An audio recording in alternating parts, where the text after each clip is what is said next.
Bun, EP 4000 Behringer.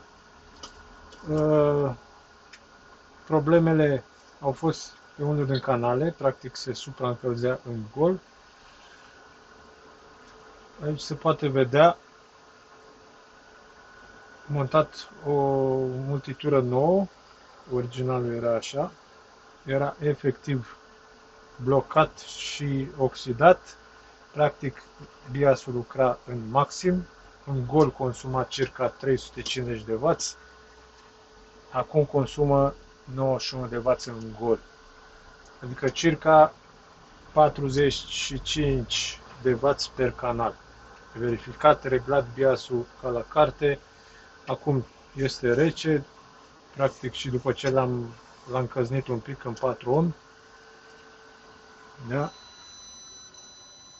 58 de volți, 16 amperi, puterea trasă din rețea. Da? Îi scot o sarcină, îl las în 8 ohm,